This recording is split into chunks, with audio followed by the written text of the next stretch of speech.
Are you ready to join us in a new adventure today? We have a great guest. Let me tell you some things about what we do first, and then some things about our guest. We are Copyright World. We are the leading company when it comes to online protection. We do copyright registration using blockchain. We do online monitoring. So we let you know if someone is using your work without your consent, and you can take actions. We make automation. We make a lot of things, and we're going to talk about some of those things with today's guests. And today's guest comes from London, so he will connect here live from London. He is one of the founding members of London's blogging community. He's an expert on how to connect with your community, so he's going to give us some great tips on that area. He's a blogger, he's a podcaster. He's a kind of a jack of all trades. So without further ado, let me introduce and bring on Bernie Mitchell. Let me find him in my list here. So Bernie, let's kick off this conversation by introducing yourself to the audience. I know who you are because we have been talking before, but if somebody asks you, hey Bernie, who you are, what are you doing for a living, what would you say? How would you respond?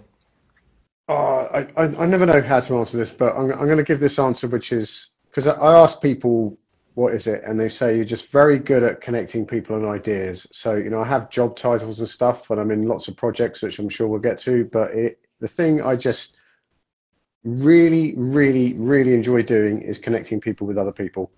And that's I go so far as to say that is my role I play in society, is to bring people from over here and put them with people over there, and they can run off and do what they like together. Cool. That's a very difficult role to have. And is it something that you can learn, or is it something you get born with? It's something you have in you from the beginning. I don't know if it is definitely something that comes natural to me. It's something that I've asked my friend Janine when we were at Co-working Europe in Amsterdam. I was having this little moment of what shall I do with my life, and I said, oh, what do you think I'm really good at? If because we were having a deep and meaningful conversation, and she said, you have the ability to get people to turn up to things, and they're not quite sure why they've turned up to them, but they come, and that was mainly in reference, a lot of things we do in co-working spaces and meetups and things like that. And hi Noel, and it was that, and I thought, oh, what? I just thought that's what people did. Is they said, we have this event on, can you come to this? We have this Instagram live, can you come to this?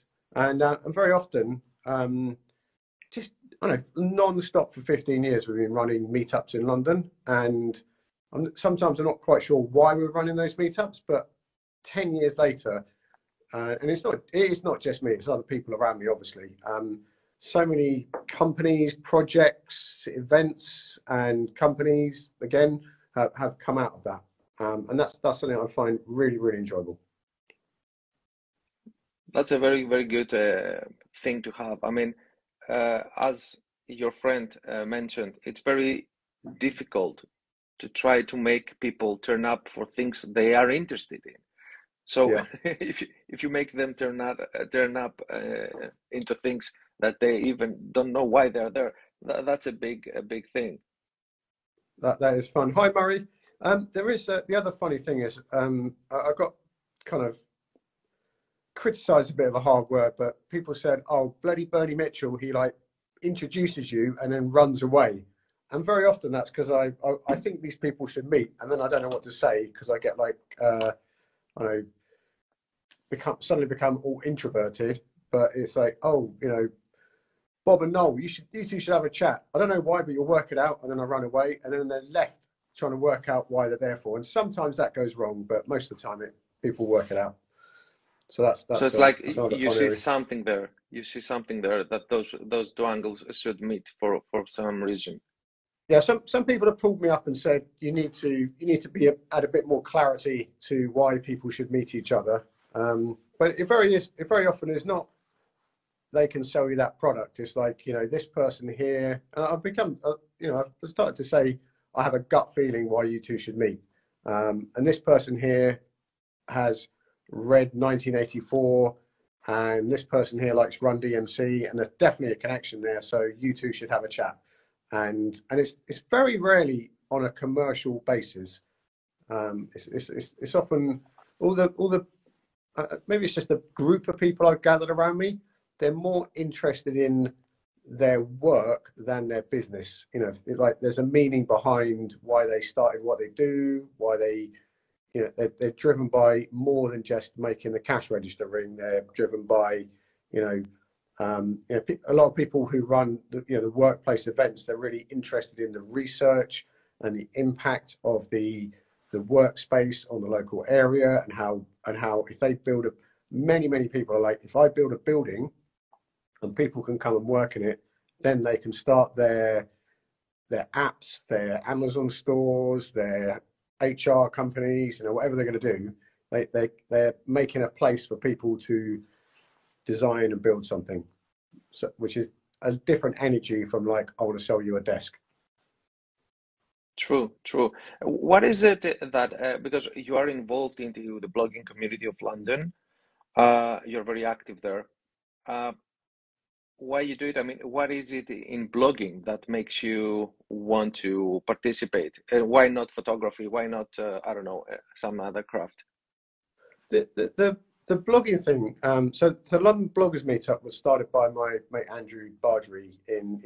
Someone else started it. He turned up in 2007 or 2008, and the person who was supposed to run the meetup didn't turn up. And then they said, "Do you want to run this?" So then Andy ran it, and then probably about 2011, I started running it with him. And there's something about the first thing is when you run an event and say we're running a networking event, people come along and they want to like stick their business card to your forehead and make you do businessy things. And and this is not just Meetup as a platform, but meetups like that. When you get to people gathered around a topic, they get to meet each other and talk about that. So I went there because I posted my first blog in 2006 on Blogger, and I really couldn't work out how to do it. So I was terrified of going there. I thought I was going to bump into like Chris Brogan and Anne Handley and Robert Scoble, and I'd be very intimidated. But it was just a bunch of people who were the same as me, trying to work out how to get words online. And WordPress was very new then. WordPress themes were very new. There's so many things we take for granted in how the internet operates nowadays, but they were like breaking news. So it was a place to have conversations with people. A lot of people were just a little bit further ahead. Some people knew more about building websites, and some people knew more about writing, which plugins were to use. And even back then, it was social media was still a very, very new thing, and there were which plugin is best for putting social share buttons on, and do you put social share buttons on the right or the left, and how to A/B test. And I don't think HubSpot was even in existence then. So it was a community of learning and cross pollination, and that was really, really interesting. And there is a frustration about, I want to learn how to like put stuff on the internet, and I'm dyslexic, so I was a huge. I mean, it's not I can't do it, but a huge blocker was I would post stuff, and I would read it 10 times and I wouldn't notice, like, now I don't care. Like I wrote, "Can you hear me?" and I wrote HERE, and I don't give a shit nowadays. But back then I was I would have been hung up for the ever on spelling something wrong and stuff like that. So learning how to navigate those other barriers that aren't just technical. And there's a huge, with everything you do, whether you're like Instagramming, building an app, anything that's like, when I say creative, I don't mean designing creative. Like when you're making, people talk about the maker community or creating something. Like when something's coming from you out there, it's a very difficult journey to go through. It is. It's like sharing a piece of your inner self in a way. It's an exposure. I mean, That's a to great this word of saying it, an to the exposure. yeah. And you have to be prepared for that exposure because many people and you know the days you are describing. I mean, 2004, 2005 Oh no, that was were like the day. 2000. That was like 2008 kind of time. But I think your eh, comment will still be relevant. Sorry to interrupt. mhm. No worries. It was the beginning of social media, so the a message was really hard to get heard. You had to build your audience the hard way. You had to go join forums, you had to go to Reddit, you had to go, to do the hard work. Not that today is easy because the noise is much bigger and louder, but now you can make a post and it can go viral with no reason. So you have to be prepared that that exposure may be exposed to to much bigger Yeah, audience that you expected.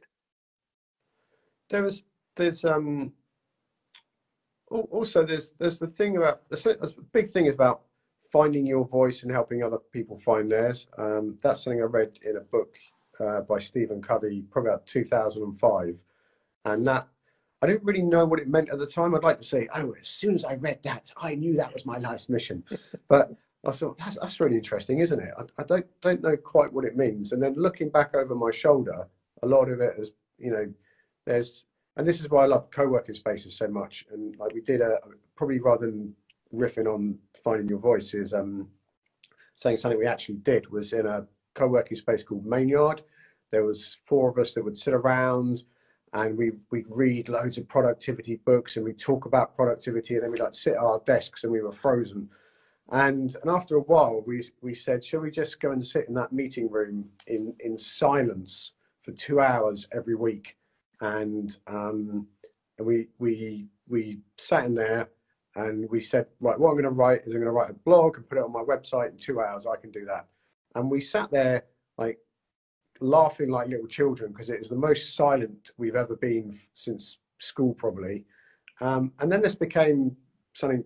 This became something we did every week, and then we started doing it in more co-working spaces. And from that, so many people came, and basically all we were doing was like sitting down and not talking and writing. And it was like a library, like school, like atmosphere. And we did it for a long time in a co-working space in Euston, and like 20 people who didn't know each other would come and sit and write together.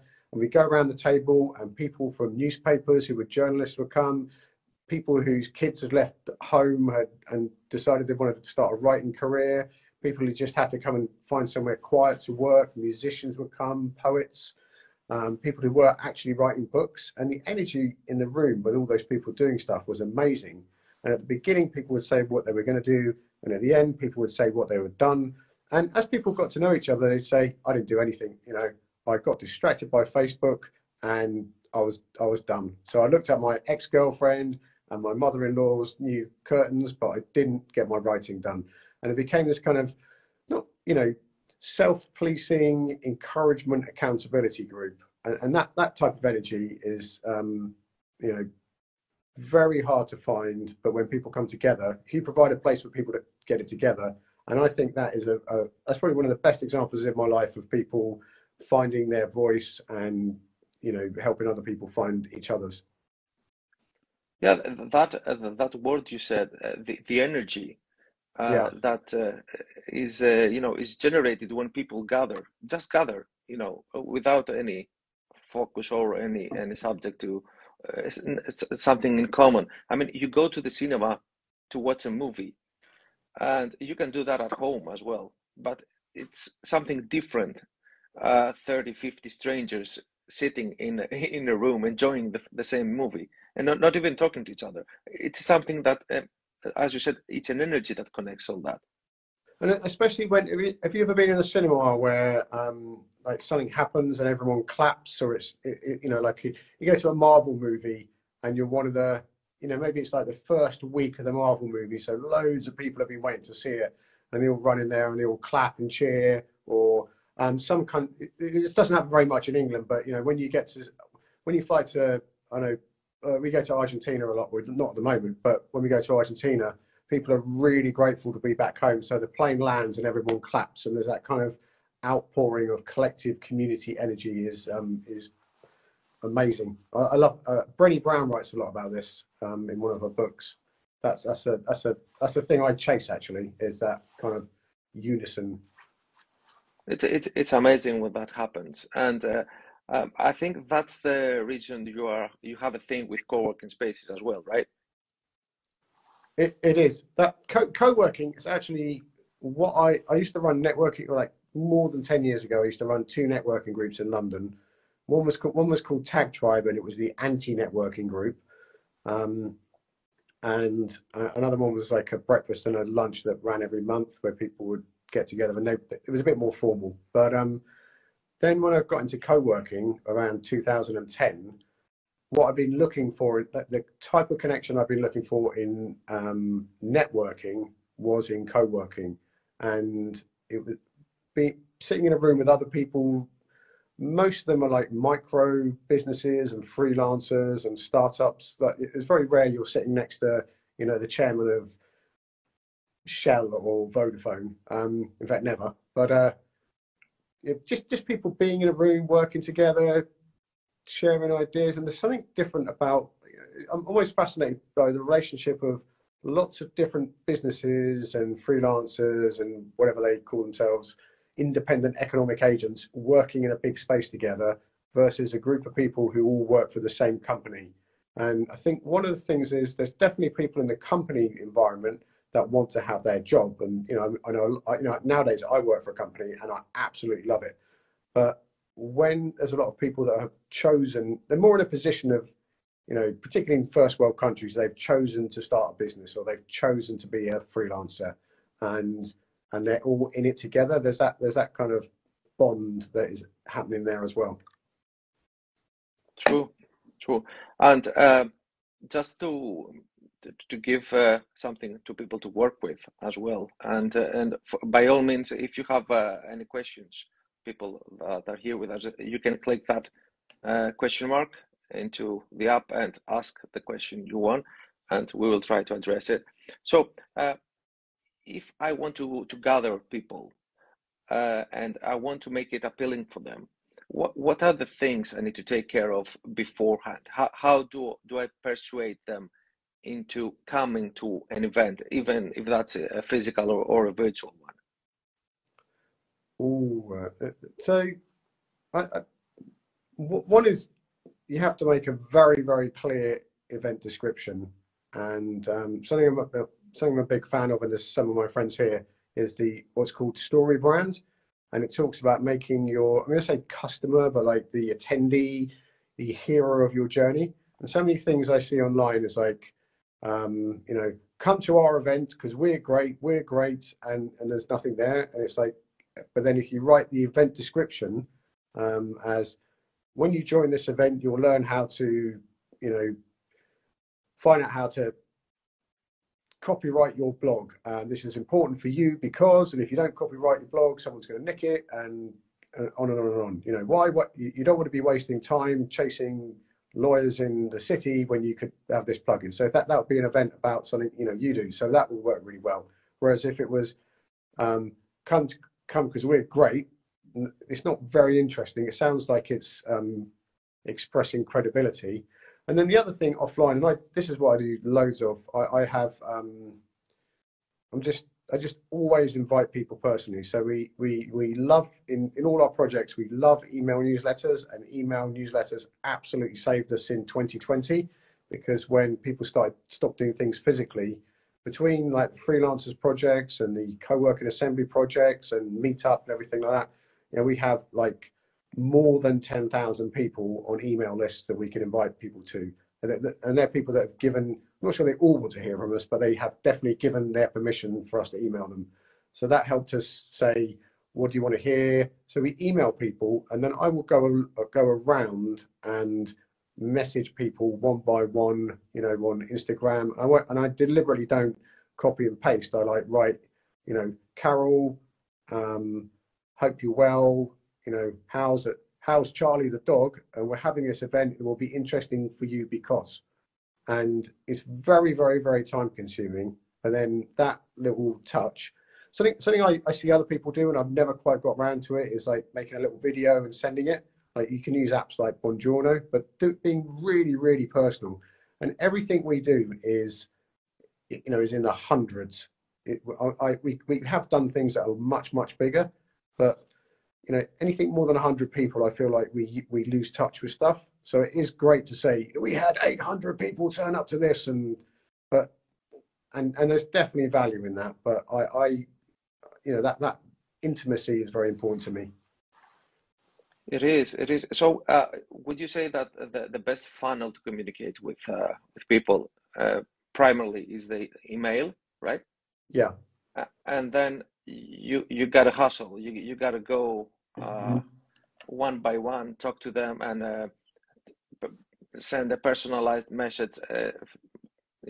Giving the impression or the reality of yours that you care, and who are you sending the message to, and it's not a copy paste drill. And so I use a CRM called Nimble, and I can email a group of people. Again, I need to have their permission to do it, and I say, and every so often I email, have lots of lists organized. So I will, if it's about, I know, rural co-working, there's 15 people I know out of the hundreds of people I know that are to do with co-working that are on that. So I'll say, here's the rural co-working thing.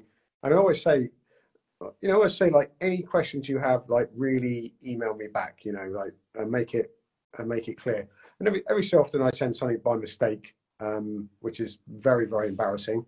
And more than once I've sent an email where I haven't filled in the, where it says first name / or something. The variable, right? Yeah, which is like unforgivable. But I must have. I was working this out the other day. I probably sent like 20,000 email newsletters, and to have over the last 10 years, not in the last 10 minutes, but to only mess up 10 of them is pretty impressive data, stats kind of thing. And people do. The other thing we do that is really important to us is we're really careful with how people sponsor stuff. So we deliberately, everyone who gives us money to support the project they're giving us money to support the project. And there are definitely times where we put on an event and our profit has come from having people sponsor it.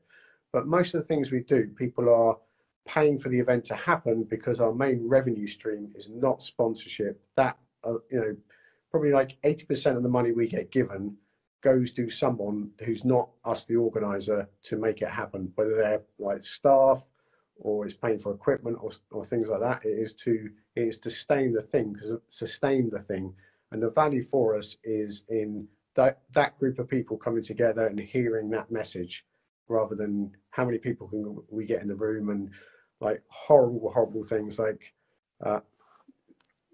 so many things I get, like even in co-working, which is quite a small industry, a really out of context sponsor is in the email inviting you to the event, and you're like, why are they there?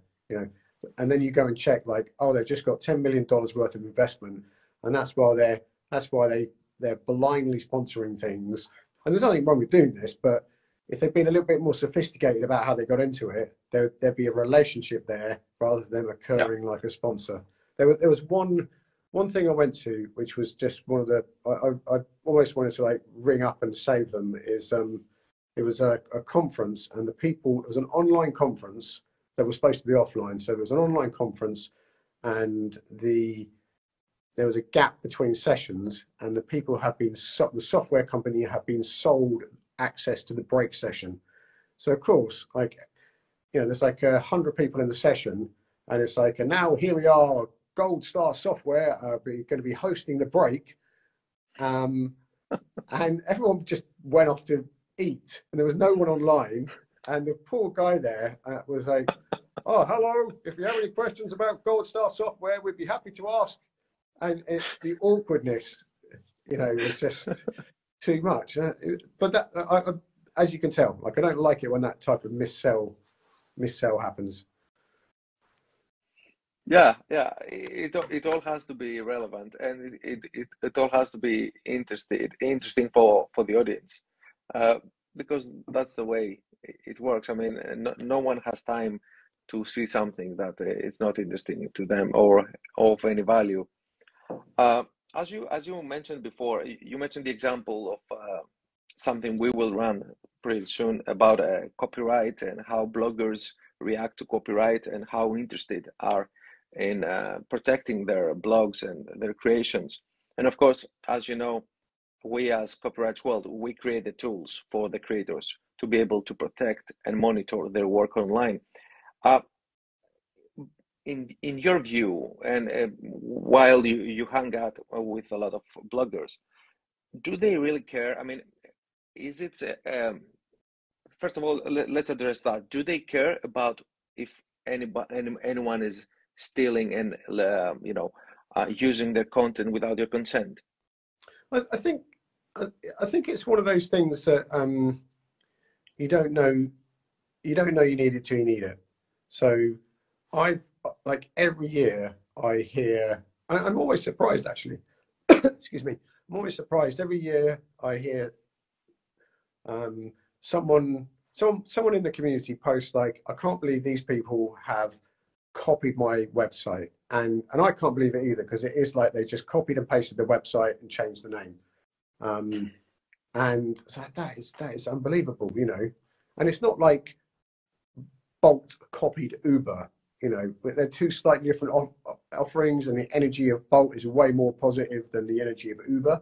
It is just like a copy and paste, put it online, and probably that particular website I've got in mind, where they were hosting it, probably they wouldn't. You know, one was in London and one was somewhere in Asia, and it's not like they're competing in the same industry, but in the same geographical location. But it is just, you know, it's a copyright thing. So, Of course. and I think more people don't pay attention to it because they don't know how to. So, you know, if you just go into a writer's forum and say, how do I do copyright here? Someone would always say, oh, speak to my friend Louise, the lawyer, and she'll do, I've never done it, but I imagine it would be like, oh, you do it like this. And then, you know, we have a free half-hour briefing session. And then if we think we can help you, then you can hire us. Nina Franco, hello, who's an artist. Hey, And then Franco. if so, then it's that I'm writing a blog about fishing that I put a lot of effort into, but I haven't got like, you know, £1,000 to spend on copyright thing or chasing people down. And as I said the other day, a lot of people. One of the biggest things that we did a session in London Bloggers Meetup about this is people use images off the internet because they don't know any better. You know, in the early days, I'm actually always a little bit scared that somewhere on my blog there is an image that I added. I've had the same website thing for being. I mean, I've had different websites, but I've been importing it and exporting it. So it's been BernieJMitchel.com's been going 12 years on WordPress. So somewhere in there, there's probably an image from Getty that one day they're going to like slam me with a 10 grand thing, and I'm, you know, terrified about. Not really terrified, but like, you know, I am. That is a concern. So, but I don't want to get into the.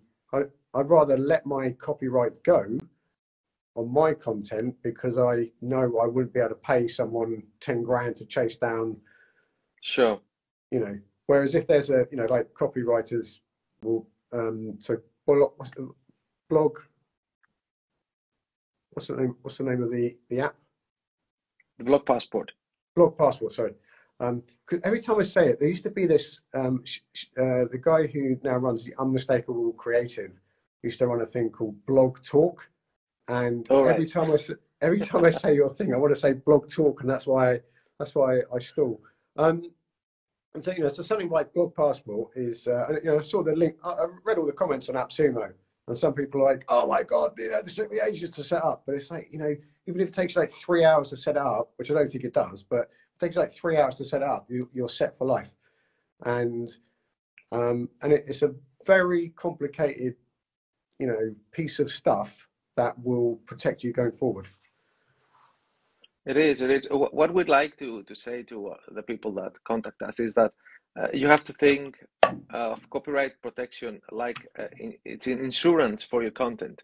As you said, you don't know better until you have an issue, and it's like the data backup. We all have, fell into that trap where your hard drive crashes and you say, "Oh, Yeah. I didn't take that backup. I should have." So something I always do now is as soon as I get a new phone, or I haven't got an iPad nowadays, but when I have an iPad, I always go and pay £20 to put that other screen on the top, Yeah, and then I pay for the because I can afford to. I pay for there's another kind of insurance, or Apple Care, I think it is, it is. because twice I've broken something. I've broken it, and if I had the cover on it, that would have absorbed the shock, so I wouldn't have even had it broken. And then when I've taken it to the Apple store, they've gone, I don't know, oh, £2,000 to fix that screen. So I'd rather pay the little bit up front and be pissed That off is that I true. didn't have to use it than suffer the smack in the face and the thing.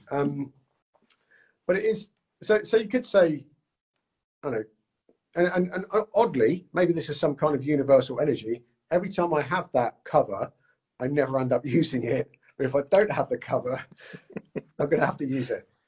Yeah, it's the Murph law that applies to everything. Uh, Something I'd like to highlight here is what you said before is very important that uh, people nowadays believe that everything online is somehow free. For example, you go to Google Images, you search for something, and you get a list of free images that you can use. That's what people think.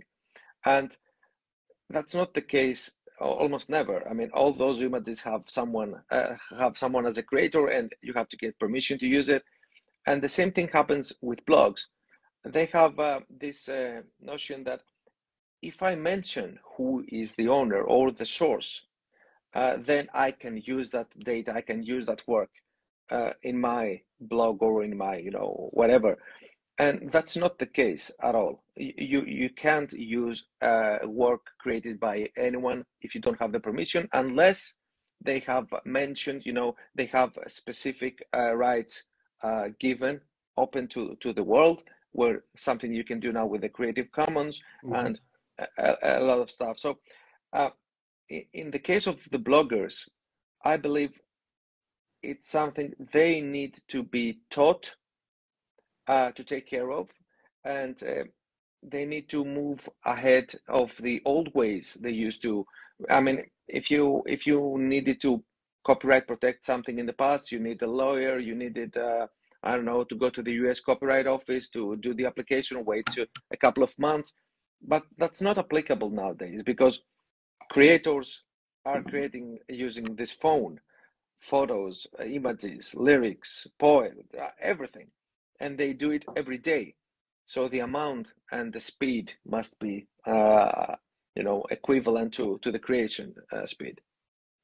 Is the I don't know, every year we have some kind of conversation around this, and there are people, there's some people that have been in the bloggers meetup like non-stop for a decade, and they will Oh, be, oh yeah, we know how to do this, and oh, I learned, didn't we do that back in 2013? That's when I picked it up.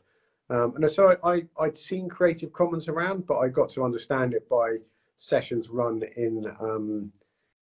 uh, in the bloggers meetup. And there's I think when some of the one of the things I like about the meetup is we constantly get reminded, like there's a lot of stuff we would take for granted that people who have just come into the internet and go, I want to start a website.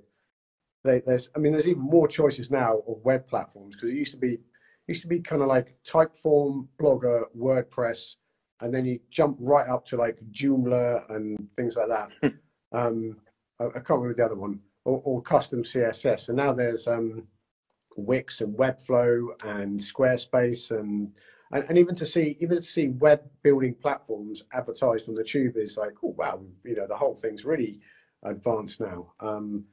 And so there's so much more choice. It's really, really confusing. There's always, and this is in any industry, there's a lot of people out there that will say, oh, it's going to cost you £15,000 for a.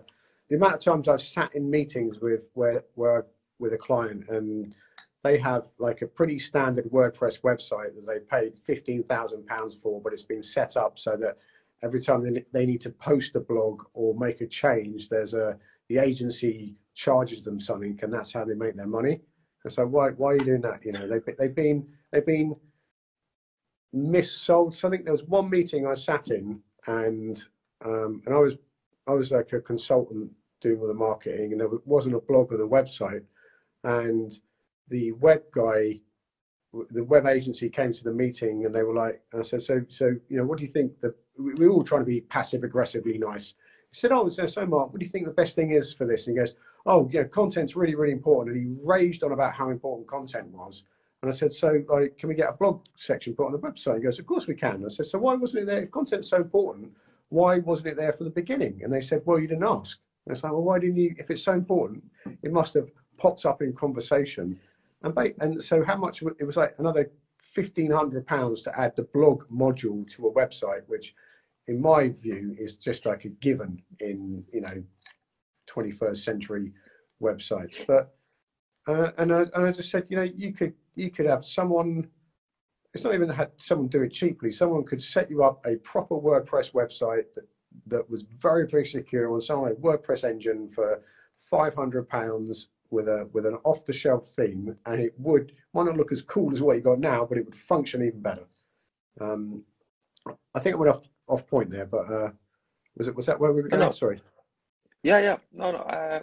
Yeah. I mean, the tools we have now, they're, mind blowing. If you imagine how we used to build blogs and to build websites, it's night and day. It's a totally different environment. So yeah, I think that blogs in a website, it's kind of a given, because content and communication is what we are all about on the internet. Communication is everything. That's the other thing. So my other pet hate is, I deeply believe that the best way to get your website found on the internet is by constantly putting good quality content that answers people's questions on there. So people don't search for best agency in London. They'll look for how much does a website cost is something that will rank very high in Google over time. And if everyone keeps coming to your thing, and there's a whole module that we do in like other people we know who are good at content and teaching, content creation, like Kenda and Jamie Digital and Marcus Sheridan, and Impact, who come and run sessions with us. They teach that writing high quality content, articles, blogs, whatever you want to call it, is the way to get found in search. And one of the things, and I was definitely one of these people, one of the things that people always come to Bloggers Meetup and say, oh, I want to get my SEO right before they've even like put anything on their website. But it's Google searches words on your website, and then there's all these other people running around town who are selling SEO services. And you definitely need to hire someone to get your SEO, to structure your site properly.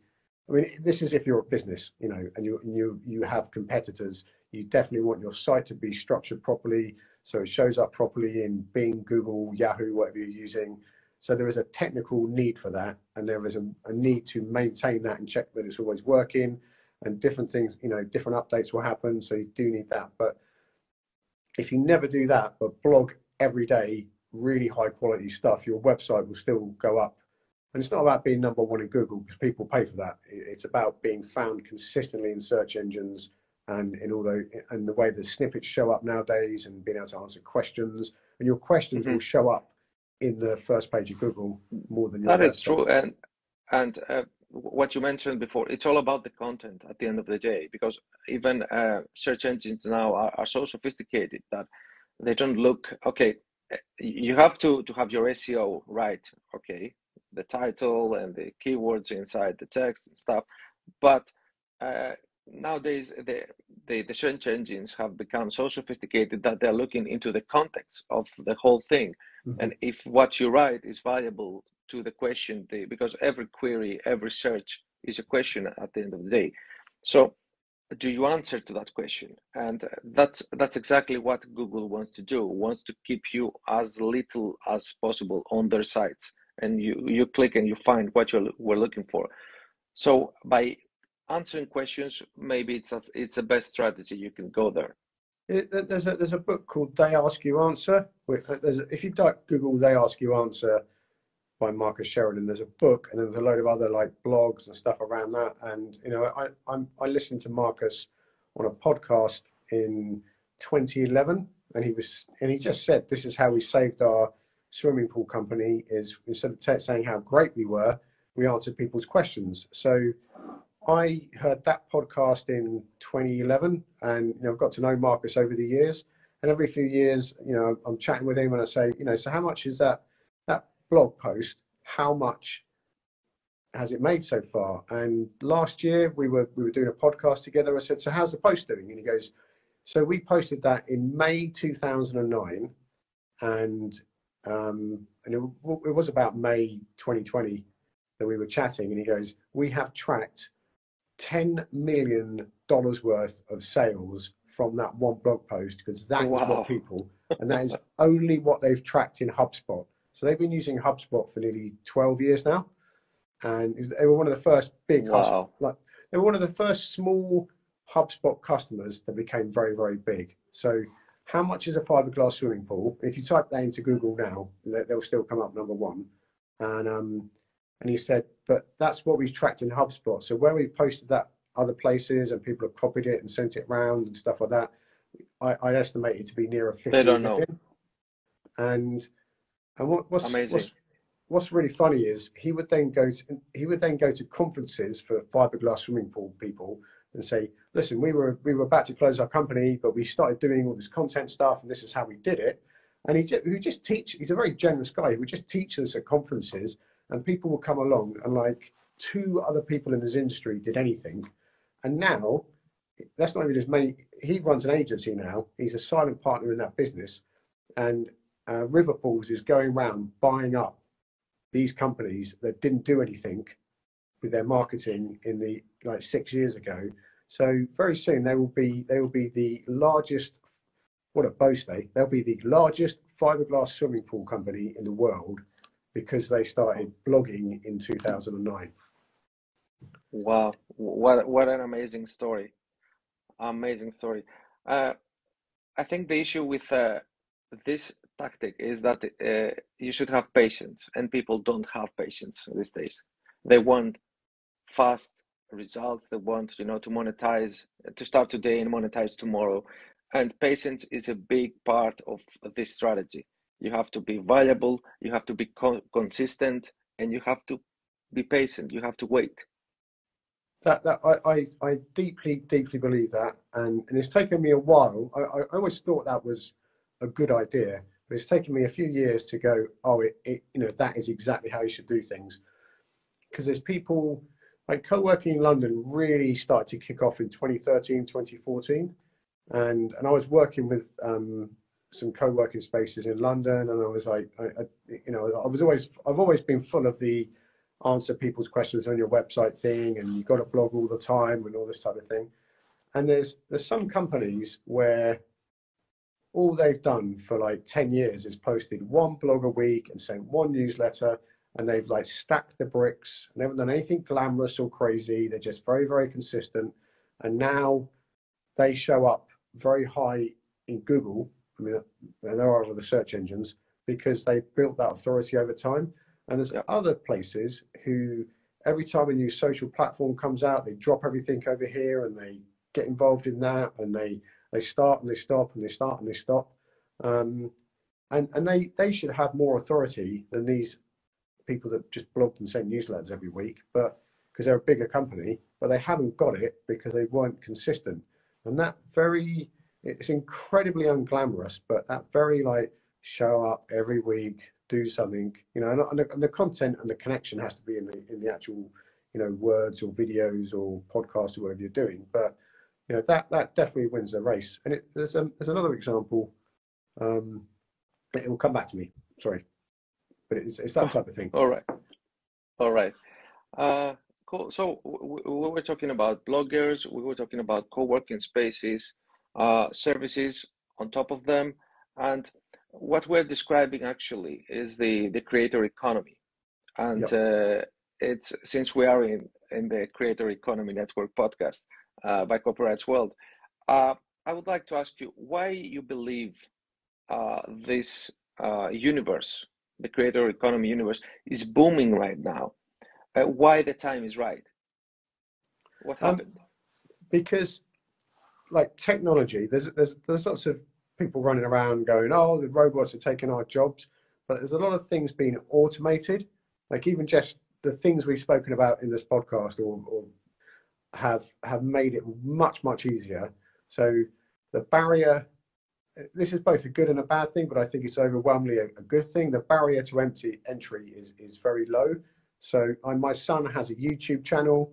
He's posted like 150 videos from his iPhone 6, and you know he's just in there doing it. And the I'm always looking for this type of thing. There's that Ken Robinson talk, which is the number one talk on TED from, I don't know, it's probably like 20 years old now, and he talks about creativity as the future, and I wanted that to be true, and now I really believe that is true, because you know as things get more automated, you know the amount of time we spend in our heads and our minds and piecing things together and developing empathy and patience and paying attention to things around us, very that kind of is available to everybody, and it's much easier for that to be available to you if you're in a privileged place in the world. You know, if you're in a dire economic stress somewhere, either because of the environment you live in or your upbringing, you know, it's a bit harder to break through and have that stuff. But I've got to, you know, whenever I say it's available to everybody, it's not available to everybody, but like physically, it's available to everybody. And if you can pay attention to that, you can overcome a lot of stuff and create something. And you don't. And the days of, you know, like the Pope talking to everybody on the planet, or the President of the United States thinks he can talk to everyone on the planet. It's now communities. This is one of the reasons I believe in Meetup so much, is because it helps you find other people like you. So I don't need to have a, you know, if I was to suddenly take up music, I would be very happy with, like Kevin Kelly says, 1,000 true fans. And I read a post the other day, which is on my Twitter feed actually, which I absolutely believe in as well, is nowadays you don't need 1,000 true fans giving you $100 a year or whatever it is to earn whatever that will be. You need well, not you need, but you know, you can aim for 100 fans giving you even more money, so you have an even closer relationship. And this kind of feeling of mass, you know, being number one. I don't even know what it means to have a number one record nowadays. And there's all these people running around saying Amazon number one best-selling author, and anyone who knows anything is like, you know, being number one on Amazon doesn't really mean anything. You know, there's a post I love where a friend of mine, John Boswell, shared it with me. Is I could go to Amazon, pick a category of, like, I don't know, bald men married to Argentine women who stand on one leg for an hour every day, and I could write a one-page book, stick it in there, sell it to 3 of my friends, and I could go around saying I'm a number one Amazon bestseller. You know, That would be an interesting book to read. Yeah, it wouldn't. So you know, the mixture of creativity, the mixture of technology. Also, the pandemic is, you know, there's a lot of horror in the pandemic, and you know, massive disruption. It has accelerated stuff, though. It's definitely accelerated stuff. There's what my friend Janine calls like accidental entrepreneurs. So you know, people who started to do stuff from their kitchen table.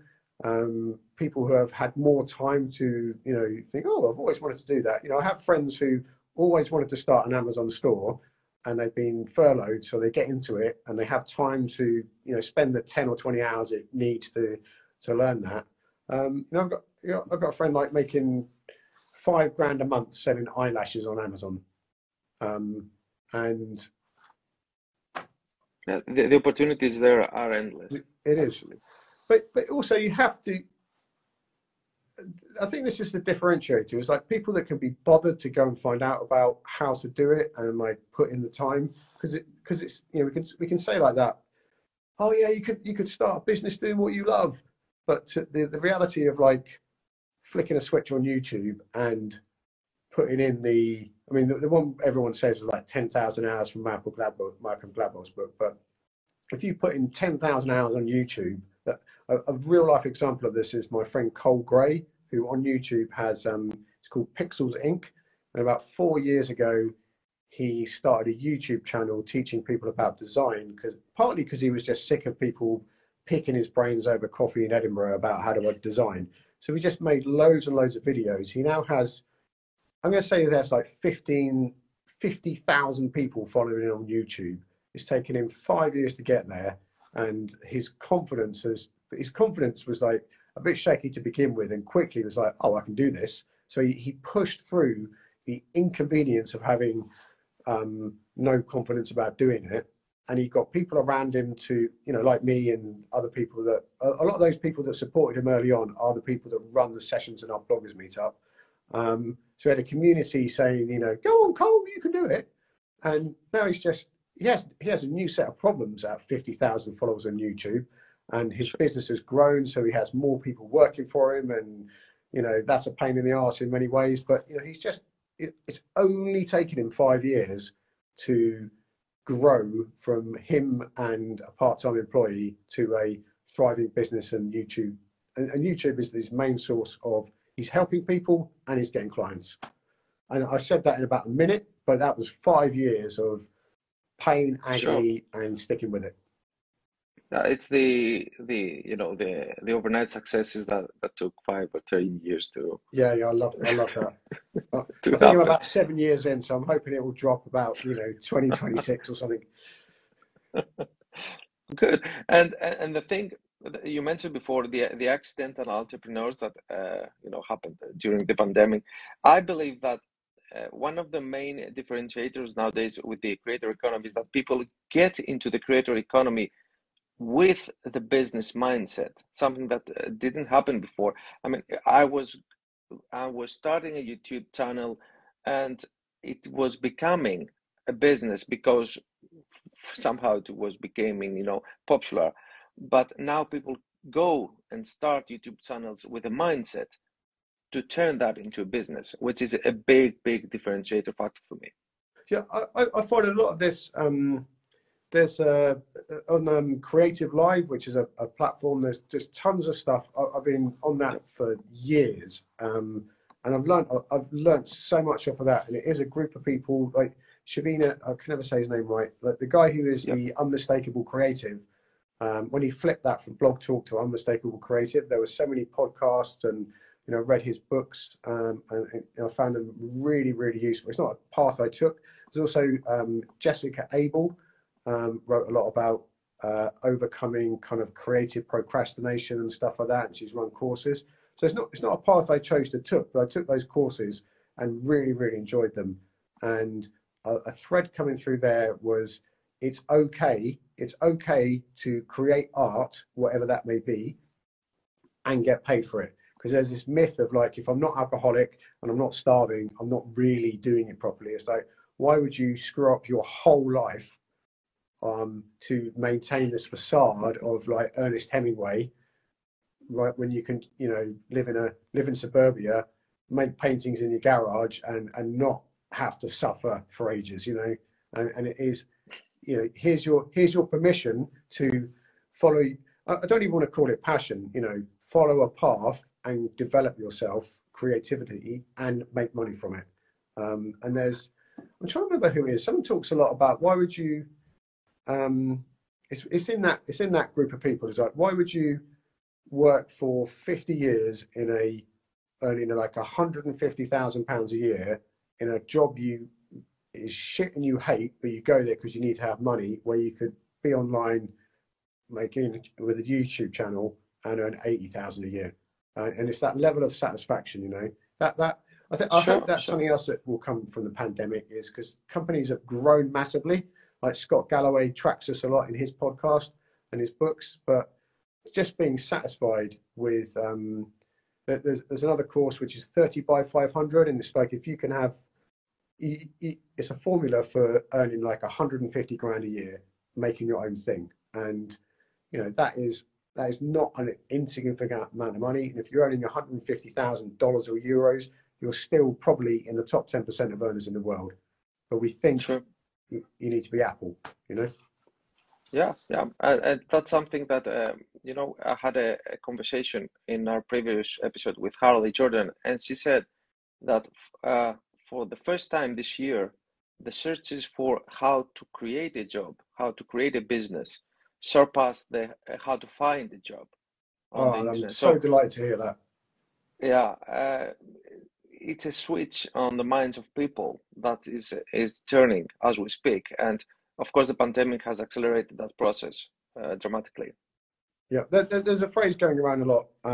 There's my friend Albert in Spain who was heard saying this a lot, is that the pandemic, this is when it first hit in March 2020. The pandemic has, not will, the pandemic has already accelerated the future of work by 10 years. And a lot of people, and I delight in this, there's people who made you come to the office because they could, and their power over you was they paid you a wage, and you knew that it was dumb, and they kind of knew it was a bit dumb too, but they made you come in anyway because they didn't really know another way to do it. And Mhm. I spend a lot of time with how people work because of the co-working thing, and people people don't not want to come to the office. They want a choice of being able to come to the office. And it's always the Exactly. office, even though people have other jobs. We think that work is going to the office, but people do work in other environments and, physical locations. But having the choice is more important to people than where they work. And the idea of like, what people don't want to do is they don't want to commute. So that's why co-working is going to boom even more, or different types of places to work, is because the commute is over, and the idea of like working in a workspace like where I'm now. For 10 years I've been going 15-20 minutes on a tube into London. I'm still not quite sure why I did that when I can be here, and I just walk everywhere nowadays. So I'm healthier, I have more money because I don't spend it on travel. Food near here is better and cheaper than it was in London. If I forget something, I can walk across the park and get it. Never had it so Yeah, good. it makes total sense, and yeah, the world is not changing. I'll say that the world has changed, and it will keep changing. And the creator economy is a big part of it, because people are realizing that they have the power, and now they have the tools and they have the knowledge. Or if they don't have the knowledge, they can get the knowledge very quickly and very efficiently through the web to make that move, to take that leap. And to be honest, I was following that trend for a while. The creator economy booming slowly, because booming is not something that happens overnight. It's something that comes gradually.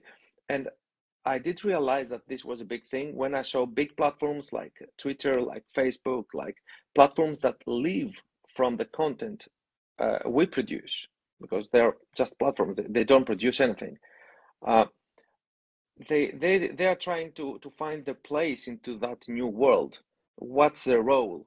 And they are building tools, and they are building new infrastructure to accommodate the creative process.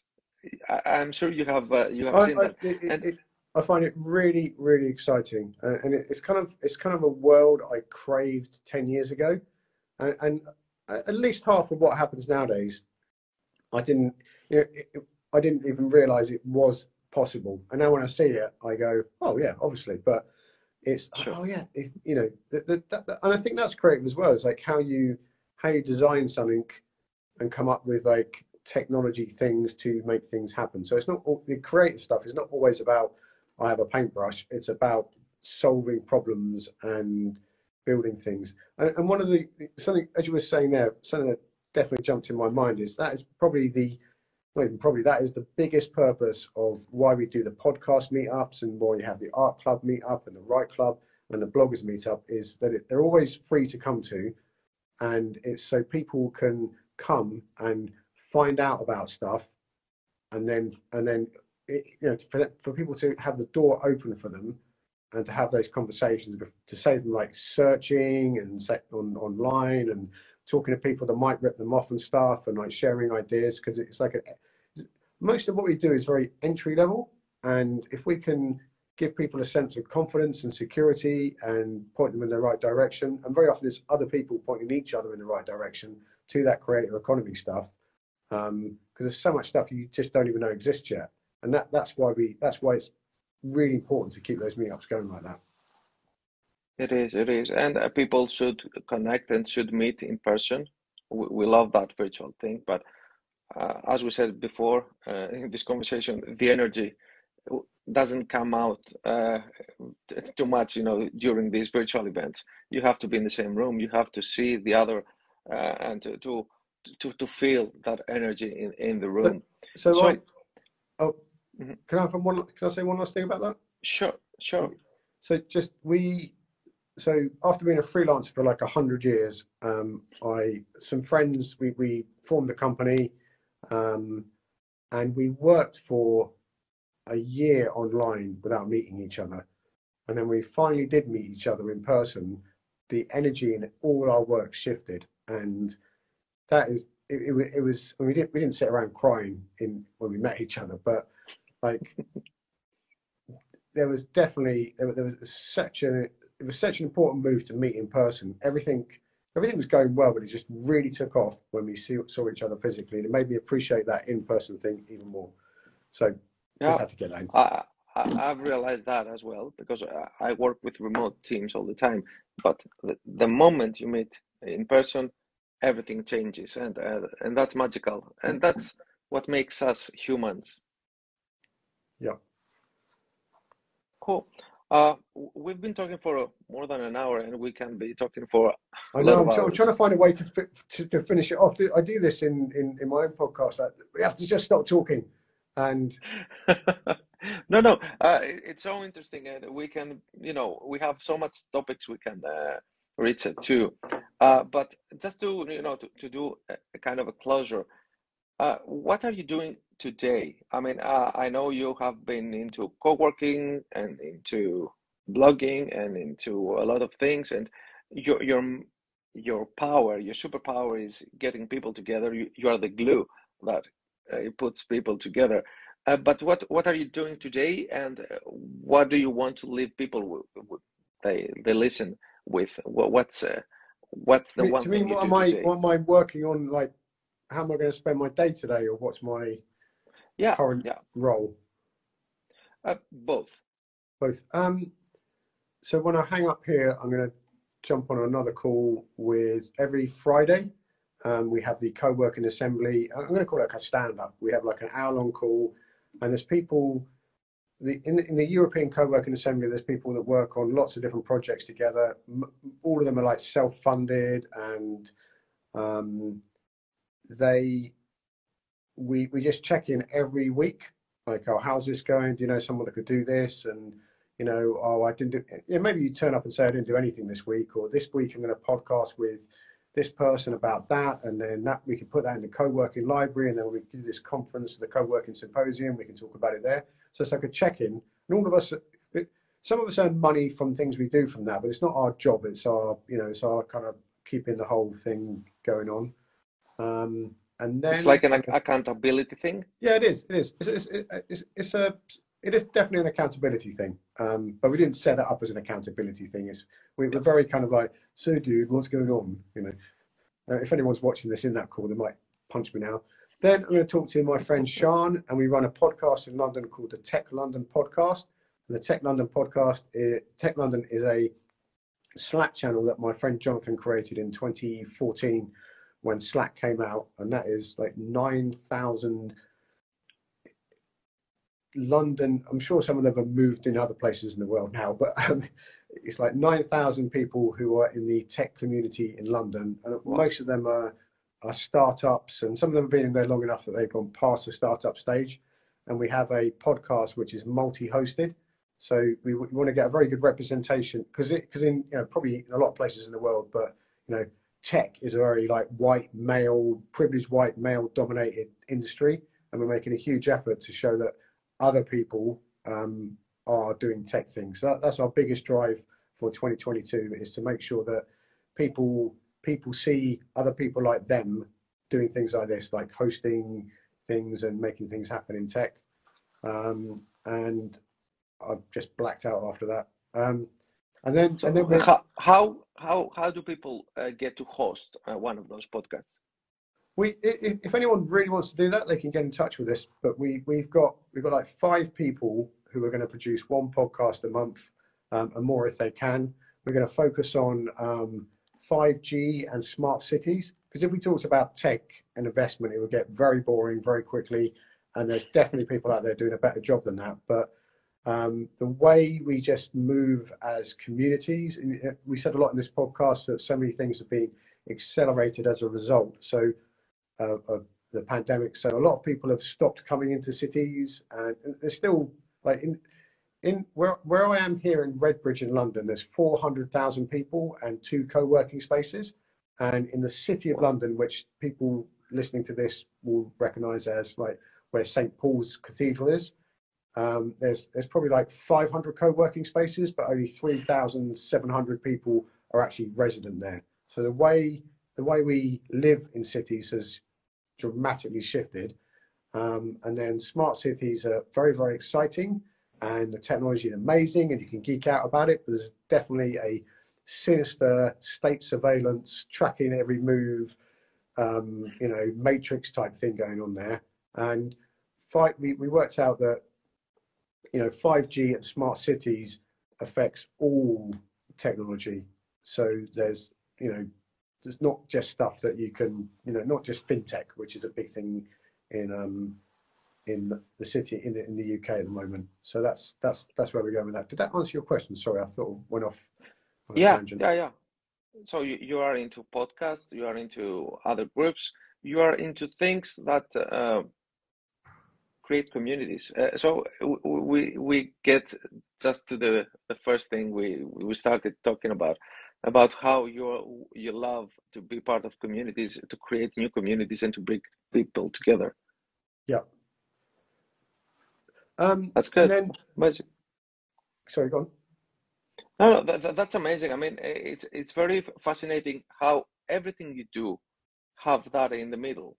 And it's rare, because many people do some things they like, and they do some things they have to do. But it looks like you do things you like, because everything has that in the middle. I do, and I've been around the same group of people for about 5 years, and I think really this, because I've been working on different projects with the same group of people for so long, they've worked out, which is different from having a job and having an appraisal all the time. It's, everyone's kind of very independent in how they make their money and stuff like that, and we've come together in a company. So now it's like, don't let Bernie do that. I've annoyed them in so many different ways over the years. They've quickly learned to say, just let him do that, and don't let him anywhere near that. So if you show me a spreadsheet, it's not going to happen. I could like podcast and draw lines between different people and ideas all day, and I just know what to listen for, and then I'll go say it somewhere else.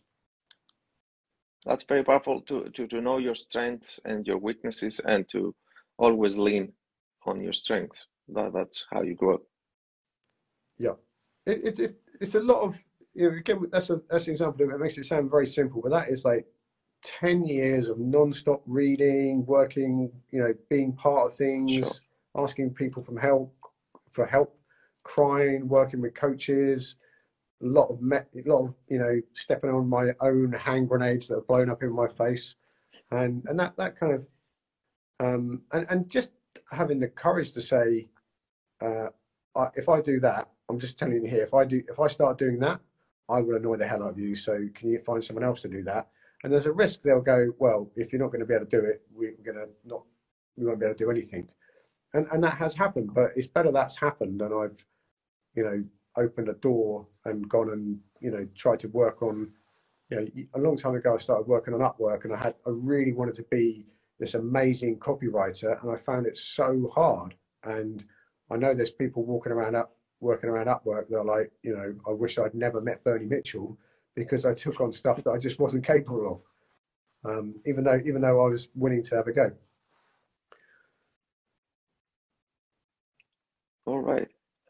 We have a question, but it's not relative. Okay. Okay. So, just to wrap this up, I'd like to thank you for your time, Bernie, today. It was a really pleasure talking to you, and I know we will be doing much more thing in the future together. So thank you for being here. I've really enjoyed it. Cheers for everyone that's watched or listened. And if you're ever in London, come and find the bloggers Meetup and join with us there. And I'm looking forward to what we can do in 2022 together. That's great. That's great. Just to let everyone know that we will have a new episode every week, and this recorded episode will be available soon in YouTube and in Instagram. So if you missed any part of it, you will be able to rewatch it. Bernie, thank you very much. Thank you from beautiful Greece, and I'll talk to you online. Take care, folks. Have a good holiday. Bye-bye. Bye-bye.